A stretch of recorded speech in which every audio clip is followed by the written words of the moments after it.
Welcome to this new webinar of the DIAPAT Lab Talks. It is my pleasure today to introduce Professor Matteo Fassan, who will talk us about the most recent progresses in the field of gastroesophageal adenocarcinoma and the increasing role the histopathologists have in driving the oncologists toward the choice of the best therapy for each individual, based on specific molecular characteristics of their tumors that can be assessed directly on tissue samples. Matteo is a well-known researcher in the gastrointestinal pathology field. His studies mainly focus on the genetics and molecular profiling of neoplastic and pre-neoplastic lesions of the gastrointestinal tract.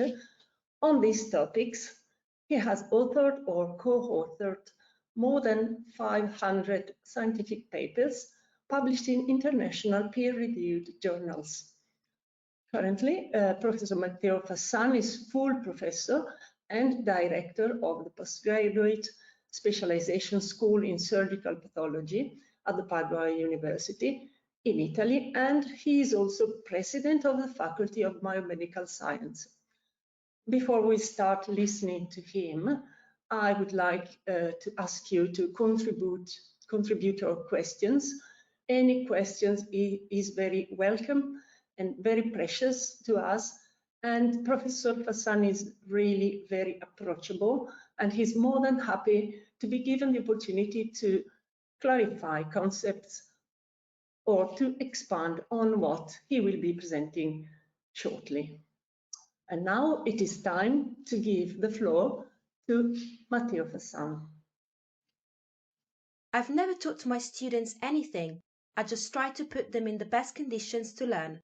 Albert Einstein. DIAPAT is an Italian-based company successfully providing high-quality solutions to pathologists, lab scientists and lab professionals all around the world. Today, DIAPAT is a fast-growing company with a worldwide presence, counting on a network of dealerships in more than 90 countries, providing both commercial and service solutions. We offer a complete portfolio of solutions for the anatomic pathology lab, including 868 products. We are eager to get in touch with you. Register to our live virtual demo, search and choose any DIAPAT instrument from your lab, and book a live demo with our specialists. DIAPAT is approved CE use provider by NSH, National Society for Histotechnology. Please follow the instructions under the website www.diapatlabtalks.com. Not only products and solutions, we are there to empower pathologists and lab professionals, sharing the best ideas. Join diapatlabtalks.com, the connecting hub with a complete range of scientific articles, webinars, training resources, a state-of-the-art blog, and podcasts, hosting interviews with opinion leaders and experts. Before starting the webinar, just a few practical information. The webinar is about 30 minutes. Then we are going to have a question and answer session at the very end of the webinar. So you are kindly invited to have your questions at the very end, typing the questions in the chat for the final open discussion. Thank you. Hi, my name is Matteo Fassan. I'm professor of pathology at Padua University, and I'm also the national coordinator of the Gastrointestinal Pathologist Group and the director of the Molecular Pathology Laboratory in the Surgical Pathology Unit here in Padua, directed by Professor Angelo Paolo Dei Tos. It's a pleasure for me to be here. I have to thank DIAPAT for the organization of this webinar, and I will try to share with you some information on old and novel predictive biomarkers in the gastroesophageal adenocarcinoma setting. So just a few words on the type of tissue we are dealing with. Most of our diagnoses are performed on small endoscopy biopsies, and these are all the features that we need to put inside our histopathological report. As you can see, histological pattern of course, grading number of samples positive for adenocarcinoma, and this is very important for some of our biomarkers to say if the evaluation is adequate or not, and of course, the immunohistochemical or in situ hybridization biomarkers, as we will see after in the presentation. For the WHO classification published in the 2019, we can divide gastric adenocarcinoma from gastroesophageal junction and esophageal adenocarcinoma. This is important for the grading system because, as you know, severe type 1 and 2 adenocarcinomas should be graded as G1, G2, and G3, depending on the granular formation. On the other hand, type 3, so adenocarcinoma of the subcardial stomach, should be graded as low or high grade, and only in the tubular and papillary subtypes. From the molecular point of view, we have some of evidence from the literature that adenocarcinomas from the esophagus are different from the gastric one.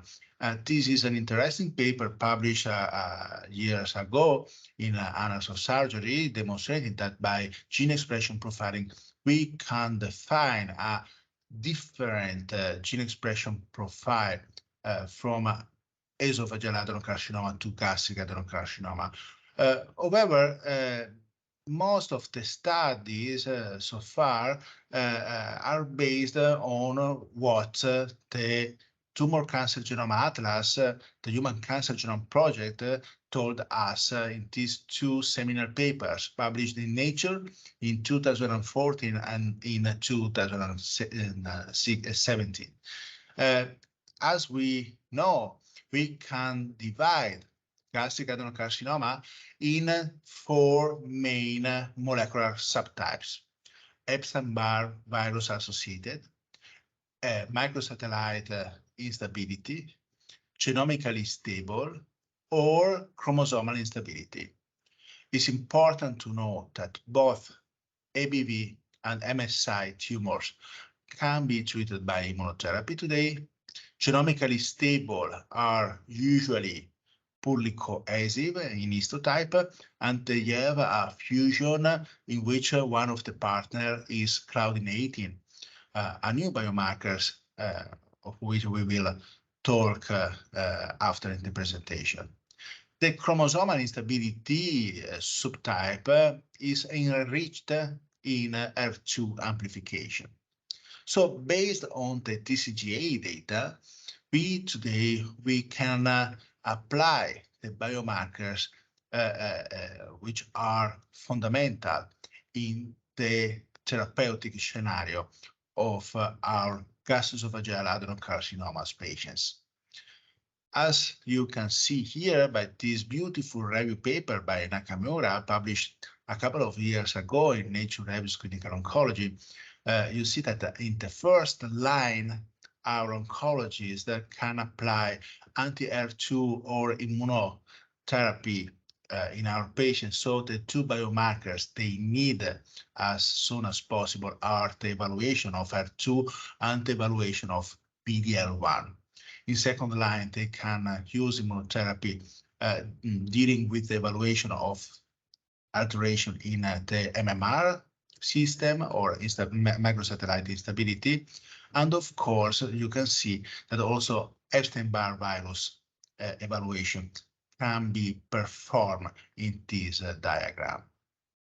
Today, for example, in our situation in Padua, we characterize all the adenocarcinomas coming from gastric and esophageal mucosa for HER2 status, immunohistochemistry and in situ hybridization, PD-L1, MMR proteins, and Epstein-Barr virus by means of EBER expression. Of course, our oncologists can ask for other biomarkers, mainly NTRACT and Claudin 18.2.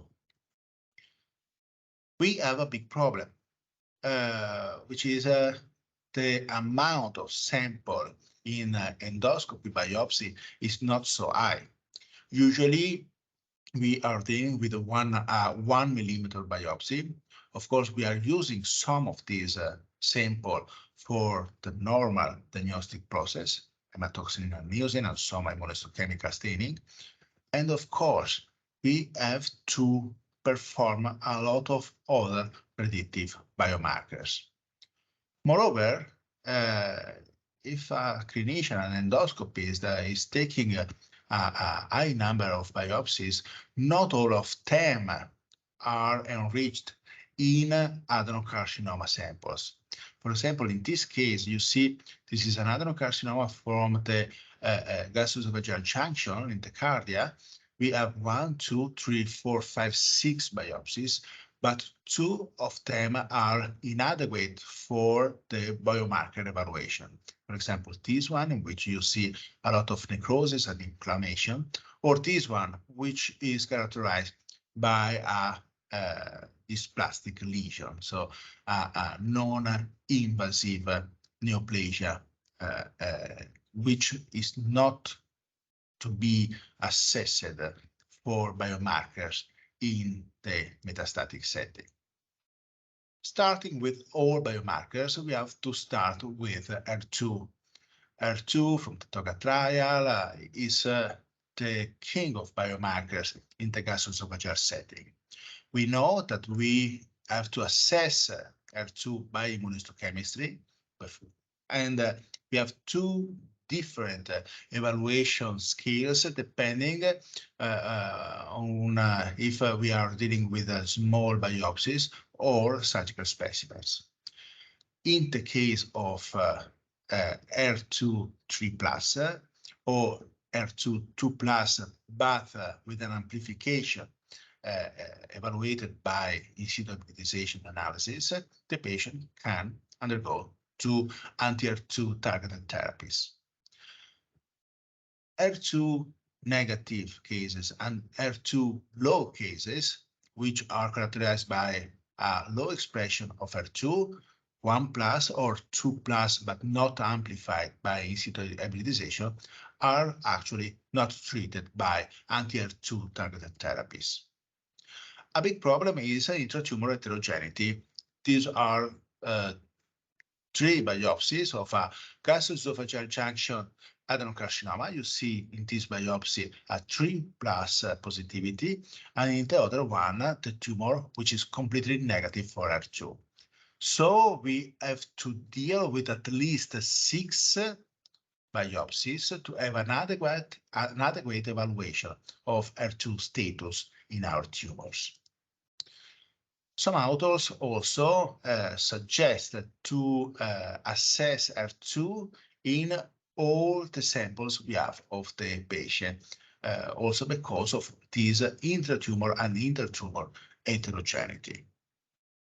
The novelty is coming from the breast cancer landscape, which is the HER2 low targeting. Today we have some compounds like trastuzumab deruxtecan, which are using the expression of HER2, also low expression of HER2, to give a targeting to cancer cells. But what about our situation, our Italian situation? With some of my friends from the gastrointestinal group of pathologists, we assessed a real-world experience on more than 1,200 gastroesophageal adenocarcinomas. An important point is that most of the biomarkers are assessed in 60% of the cases in small biopsies, and just 45–40% of the cases are assessed in surgical specimens.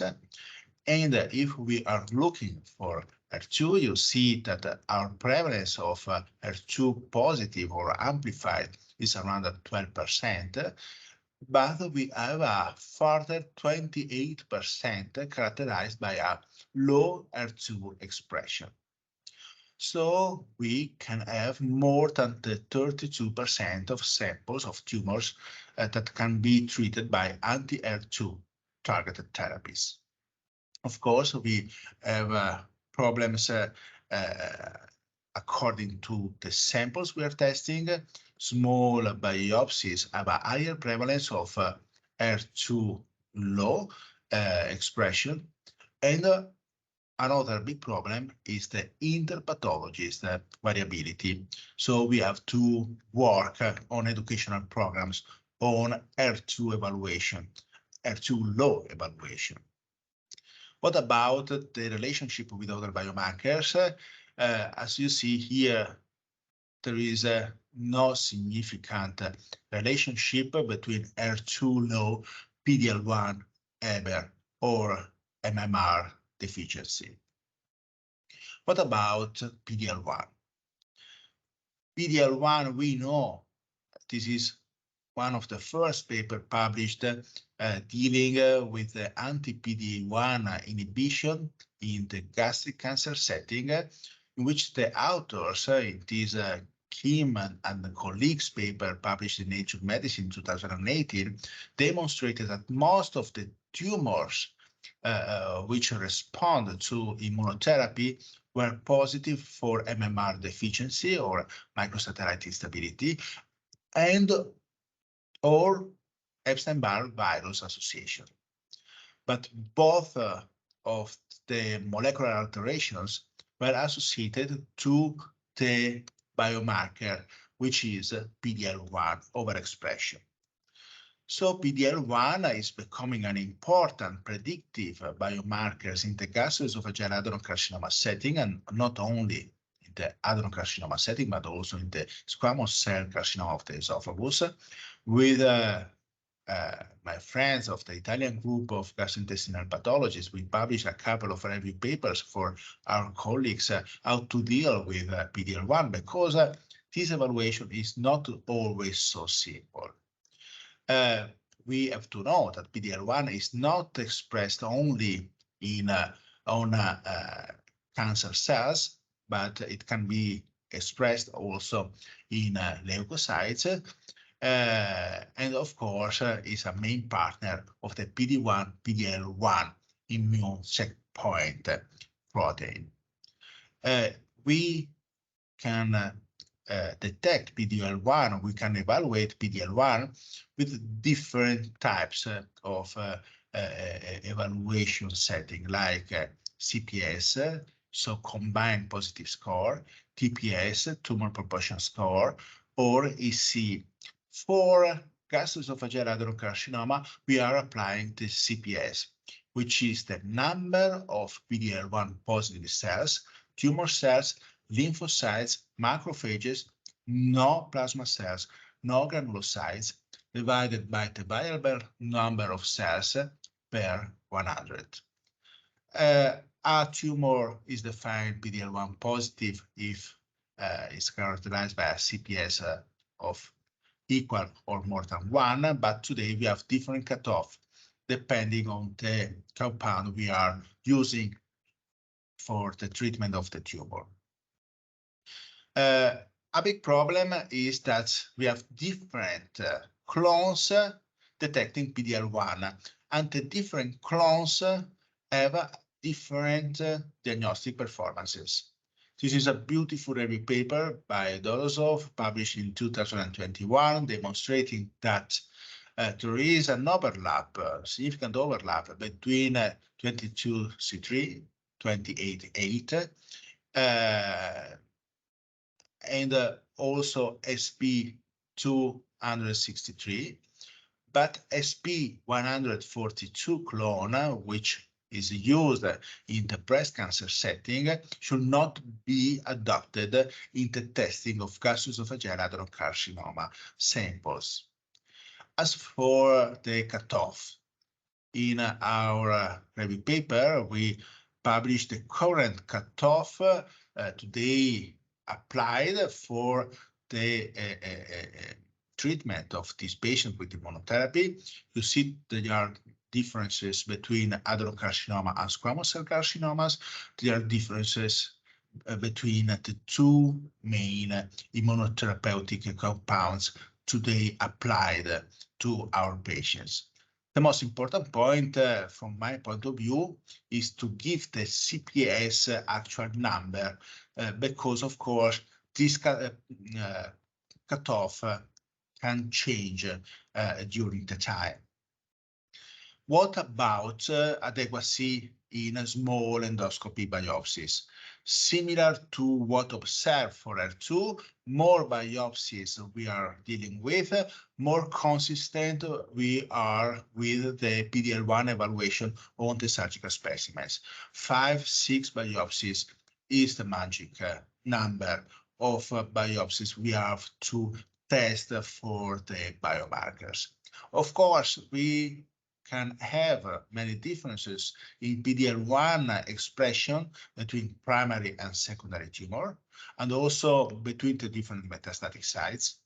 We can have problems between biopsies performed before and after neoadjuvant chemoradiotherapy, but most of our samples are derived by the primary tumors diagnosis, so before also the neoadjuvant chemoradiotherapy. MMR deficiency, MMR complex, so DNA mismatch repair. We all know how it's work. We have 4 main proteins, MLH1, PMS2, MSH2, and MSH6.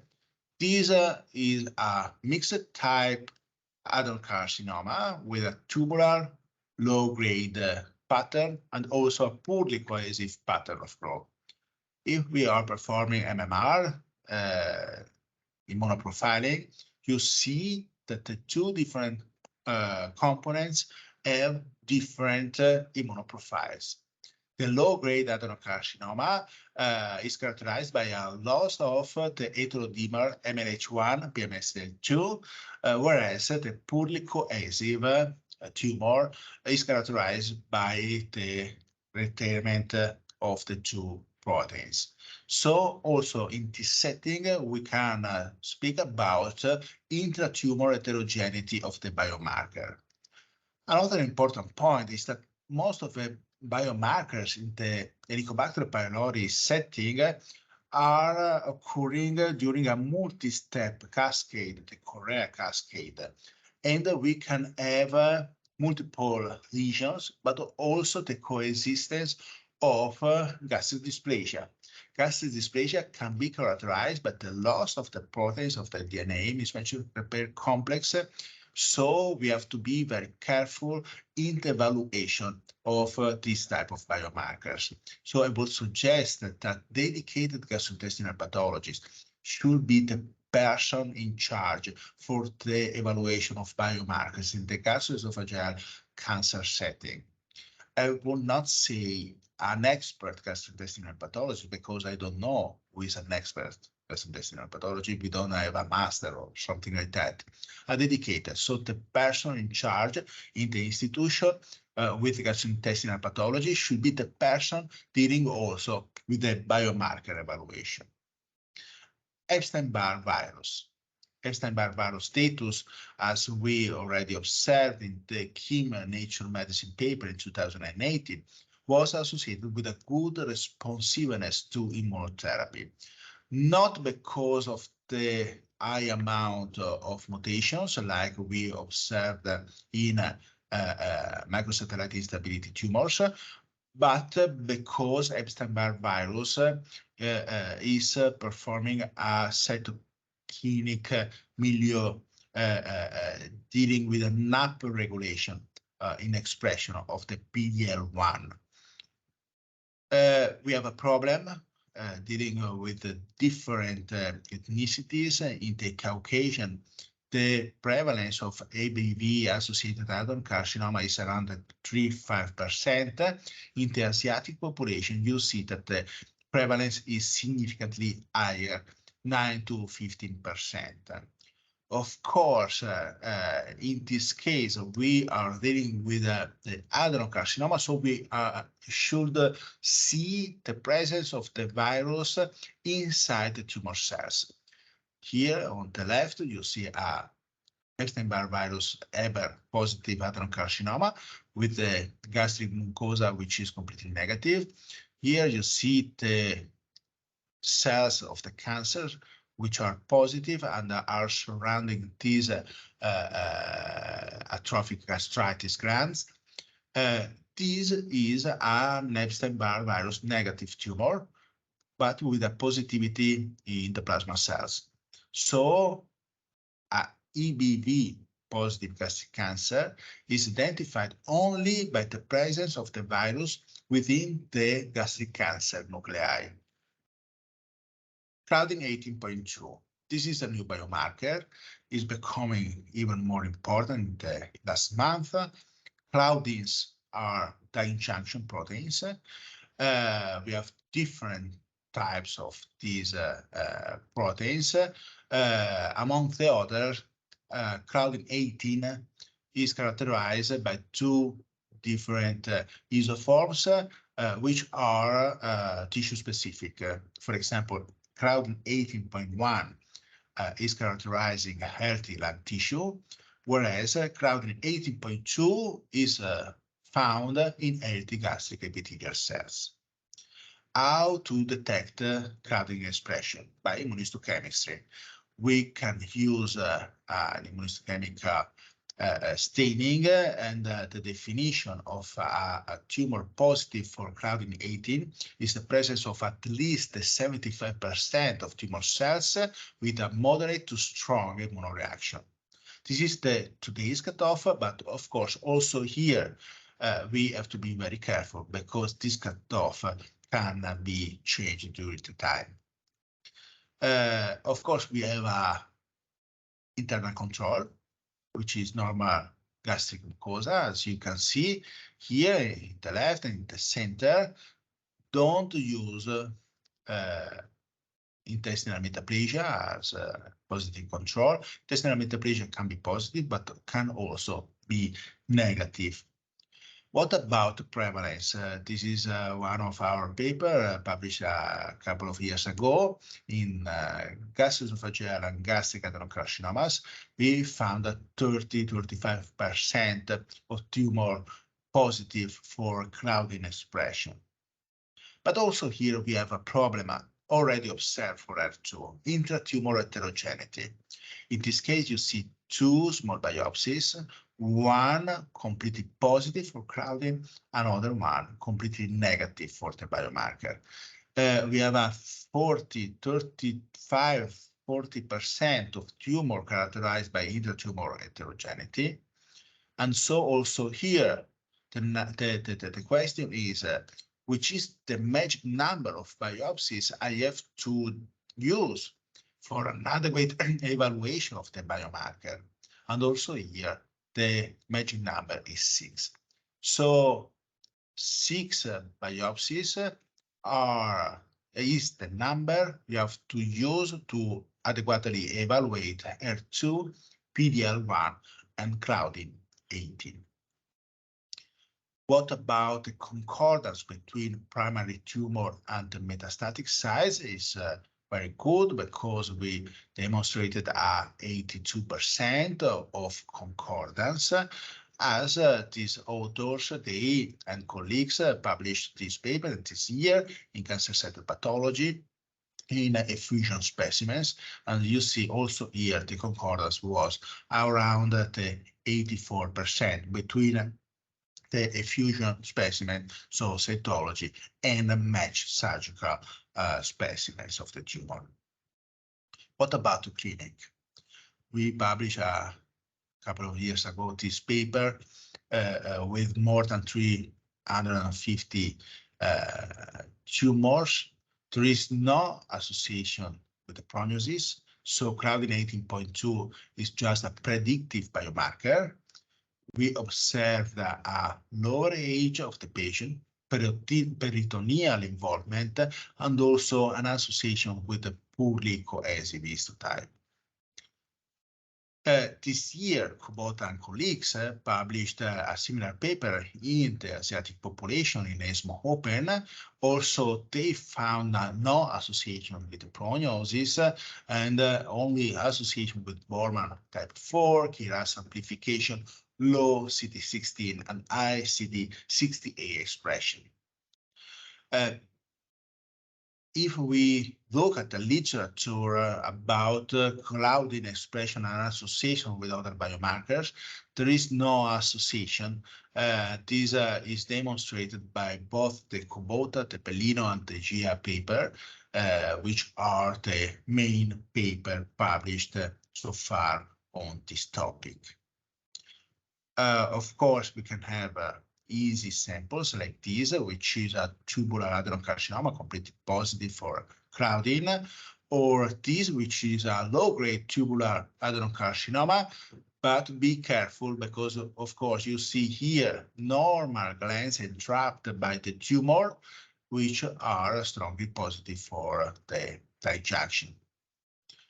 Another important point is intratumor heterogeneity. Here we have a homogeneous adenocarcinoma, but this is not with a large part of the tumor which is completely negative for the protein.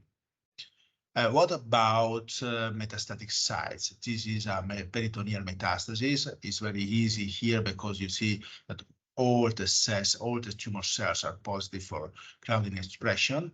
I would suggest to set 100 cells as the cutoff for an adequate evaluation of the biomarker.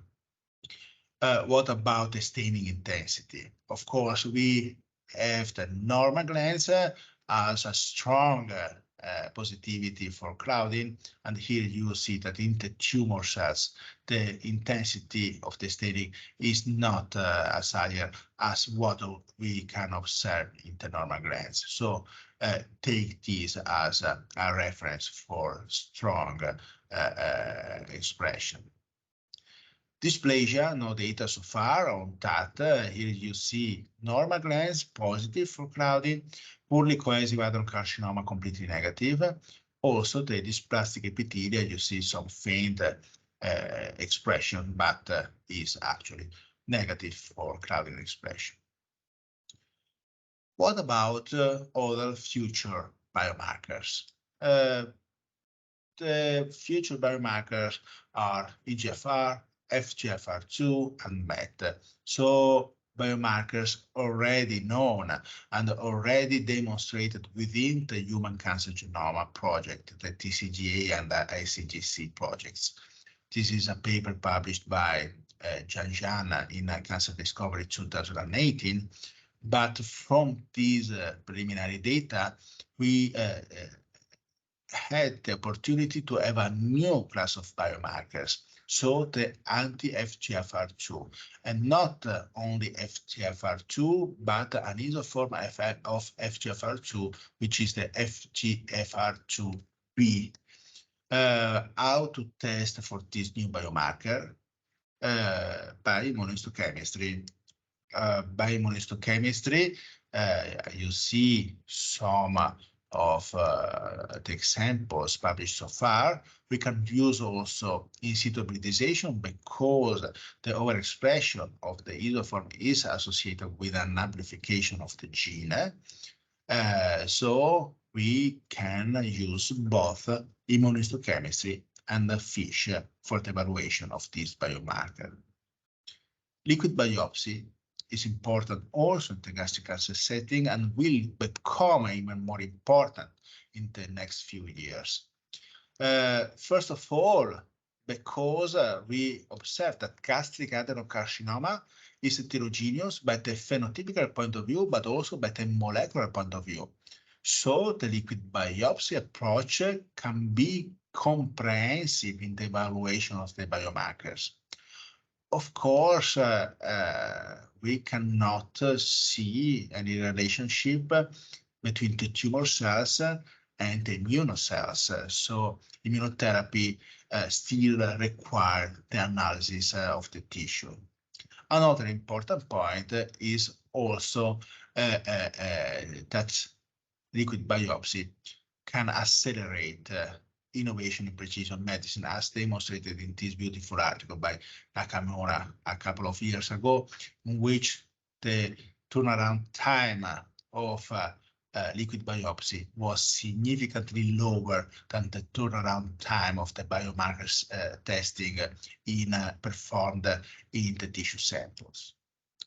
So the take-home messages of my talk are that the histopathological report in the gastroesophageal adenocarcinoma setting is becoming important by the clinical point of view. Clinicians, oncologists are deciding the therapies for our patients depending on our report. So we have to stress that personalized medicine is based on a personalization of the diagnostic. An important point here is that in the gastroesophageal adenocarcinoma setting, we are dealing with only small endoscopy biopsies. So we have to stress our clinician to have more adequate tumor sampling. And of course, as I told you before, we need educational programs for pathologists and clinicians and our technicians dealing with these old and new biomarkers, especially PL1 testing, MMR testing, Claudin 18, next year will be FGFR2b, but also the evaluation of small biopsies and integration of lesions like gastric dysplasia, gastroesophageal dysplasia. So I have to thank all the people working with me, with us in Padua, all our collaboration or our supporters, and I have to thank you for your attention.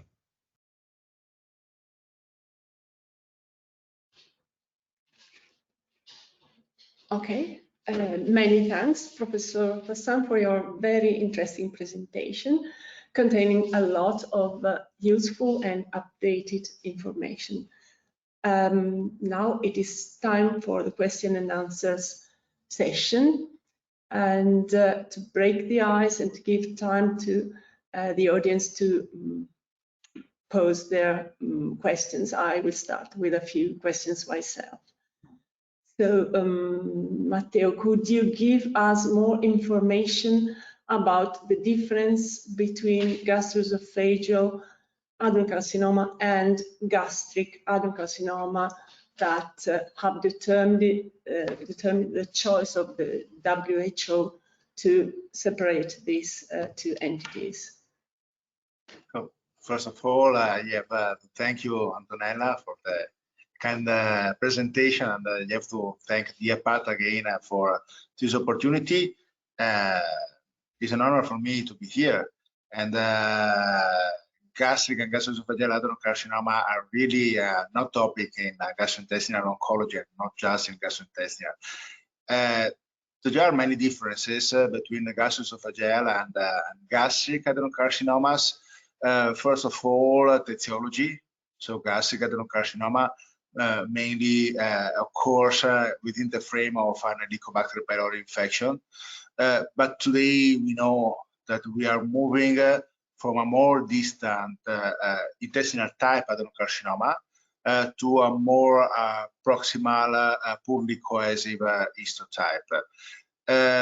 Of course, gastroesophageal and esophageal adenocarcinomas are more connected to obesity and also gastroesophageal reflux. So at the end, since the two lesions have different etiologies, they have also different molecular landscapes.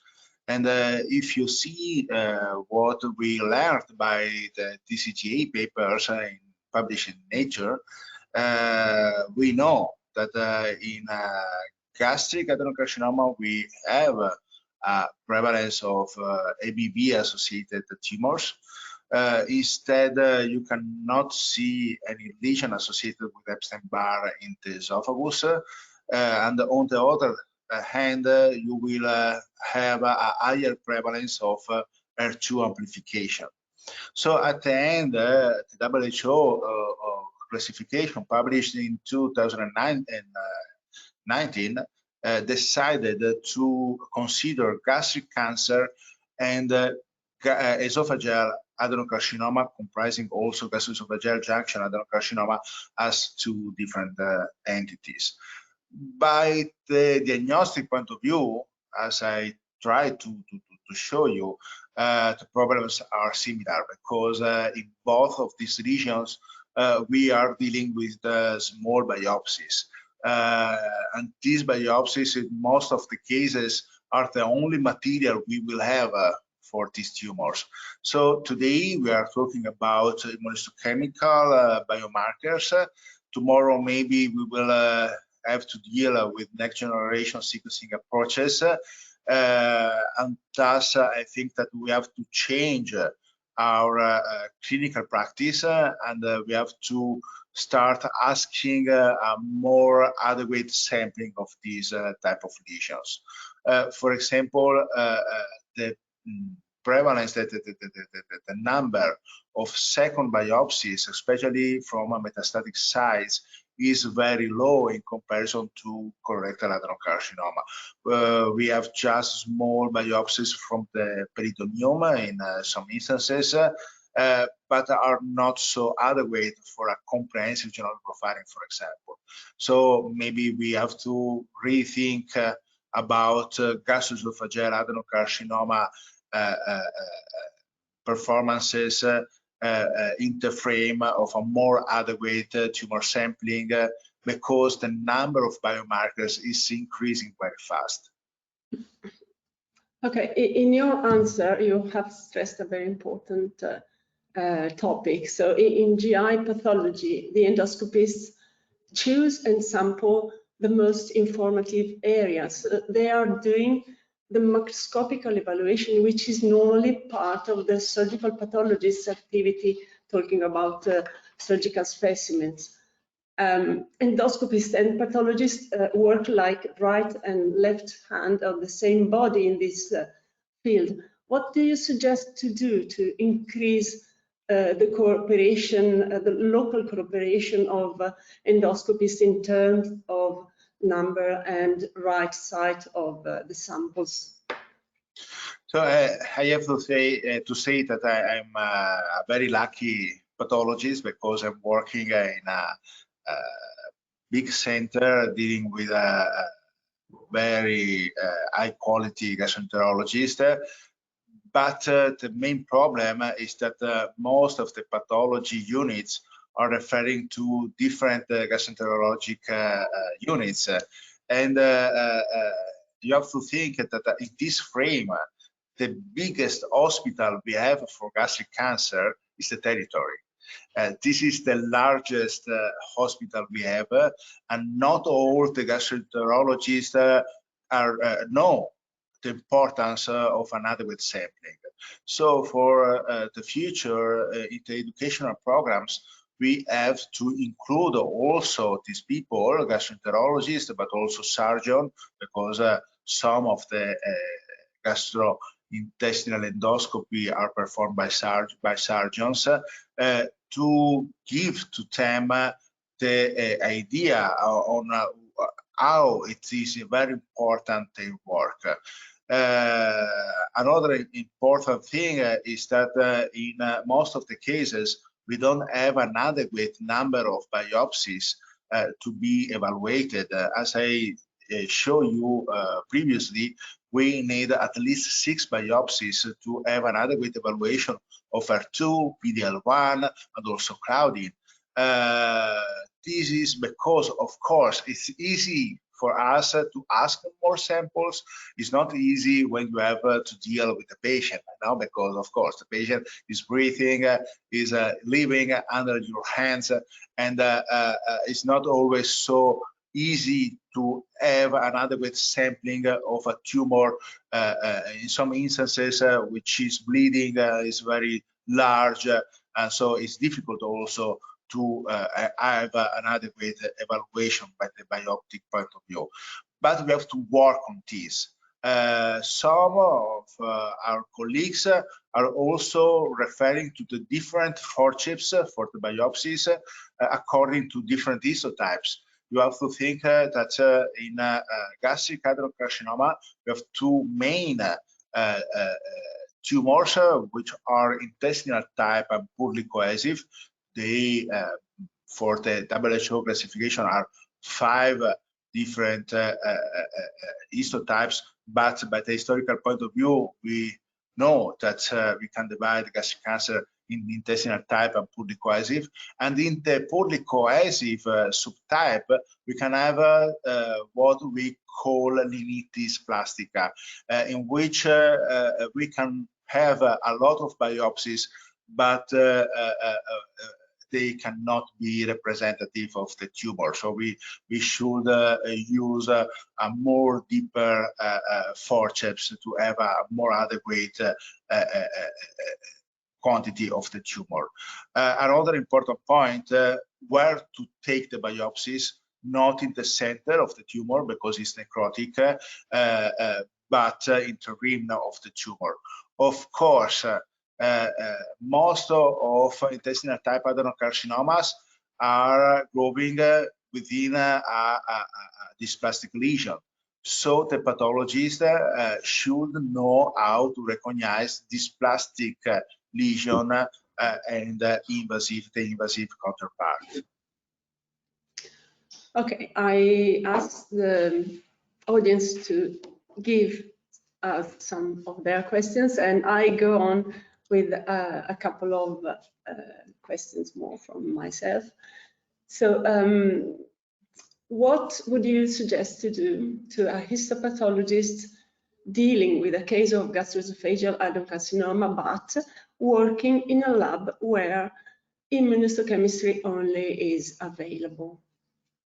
But today is not a problem, because for gastroesophageal adenocarcinoma, the biomarkers we are using in the selection of the most adequate targeted therapeutic approach is based on immunohistochemical evaluation. So as I showed to you, we should characterize the adenocarcinoma for HER2 PD-L1 and then MMR testing, Eber, so Epstein-Barr, virus infection, and Claudin 18.2 expression.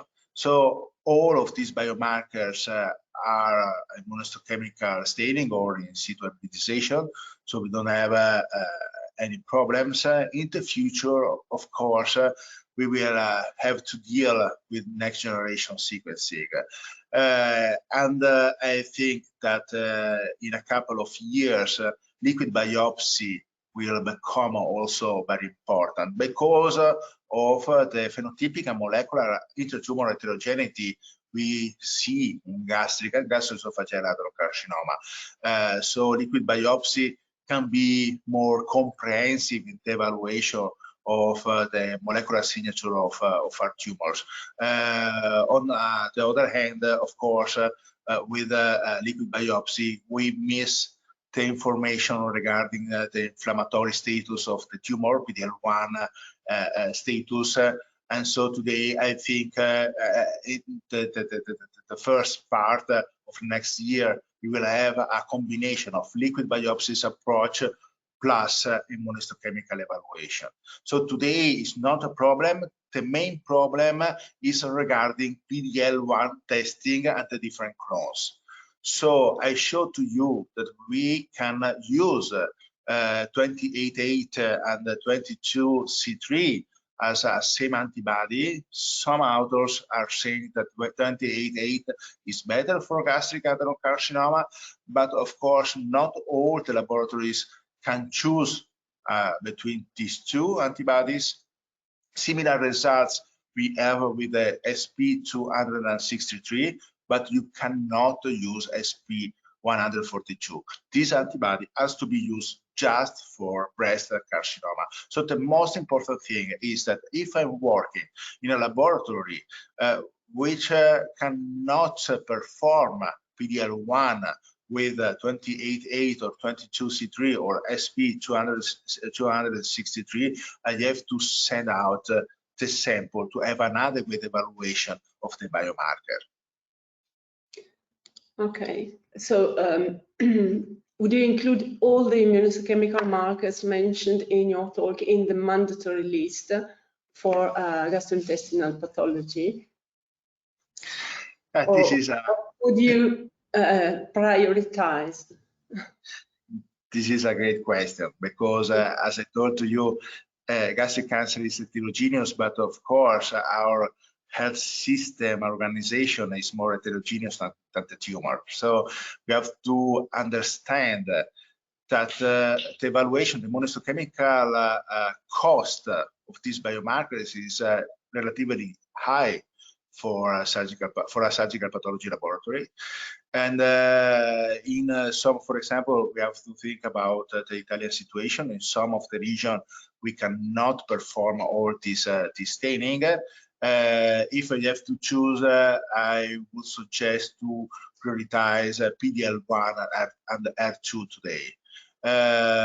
In my reality, which is a big center with a lot of clinical trials dealing with gastroesophageal adenocarcinoma, we are performing all the biomarkers to give to our patients the best opportunity to enter in one of these clinical trials. But of course, we know that at a certain point we have to dealing with the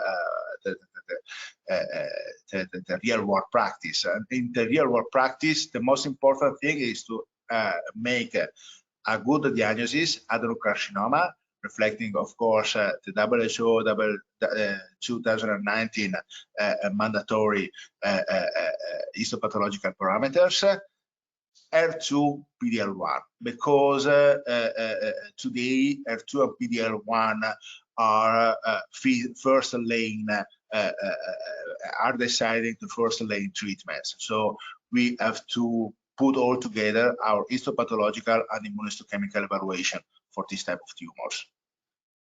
Okay, I can't see any question from the audience. It's a pity because this was a very good opportunity to clarify something. Anyway, I thank you for your availability today for this webinar, for all information that you have given to us. Okay. Thank you again to you, and of course, because a lot of people are shy, you know my email address, which is matteo.fassan@unipd.it. So you can email to me your question, and I will try to do my best with my answer. Okay, so bye-bye, Matteo. See you later in the afternoon. Bye.